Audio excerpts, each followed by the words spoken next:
তুমি নিজে জাহান্নাম থেকে বাঁচো এবং তোমার আত্মীয়দেরকেও বাঁচাও।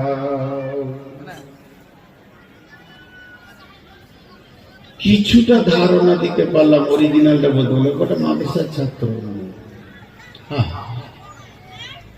শেষ জ্বালানো তোরাই জ্বালাইছিস, জ্বালা।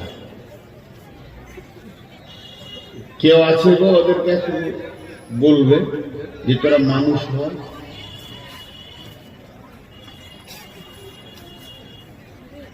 ভাইয়া জোরে আমিন বলবেন যেন আল্লাহ খুশি হন।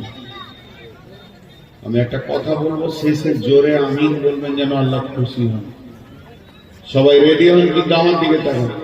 যতজন আছেন একদম স্টেজে থেকে চেয়ারে থেকে যত লোক বসে আছেন, মা বোনেরা আস্তে আমিন বলবেন।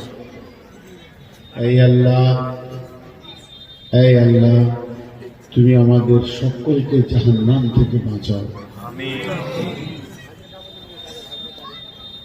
জাহান্নাম বড় কঠিন জায়গা।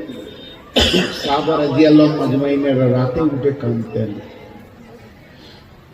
উমারের মতো লোক বাচ্চা ছেলের মতো ডুকরে কাঁদতেন, ডুকরে। জাহান্নাম কি কঠিন জিনিস, আমাদের কাছে খবর নেই।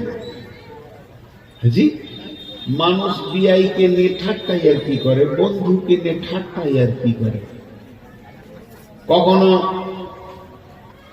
দুলাভাই সালাতে ঠাট্টাই আর কি করে। ঠাট্টাই আর কি করা জায়েজ আছে। এই আর কি করতে করতে কিছু মানুষ আছে জাহান্নাম নিয়েও ঠাট্টা করে, করে না? জাহান্নাম নিয়ে ঠাট্টা করে না? জাহান্নাম কিন্তু ঠাট্টার বিষয় না। জাহান্নাম ও যদি বুঝতো তো ঠাট্টা করতো না। বোঝে না, বোঝে না। আল্লাহ কি বলছেন? বিশ্বনবী বলছেন জাহান্নামকে কিয়ামতের মাঠে আনা হবে। জাহান্নামকে যখন কিয়ামতের মাঠে আনা হবে তো জাহান্নামের মুখে 70,000 লাগাম থাকবে। ইউতাবি জাহান্নামা ইয়াওমাইন 70 আলাফিন জিমামিন, 70,000 লাগাম থাকবে।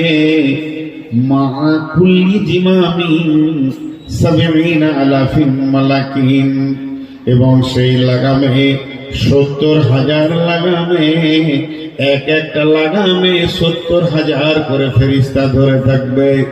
দুই দিক থেকে তারা কন্ট্রোল করবে। আর জাহান্নাম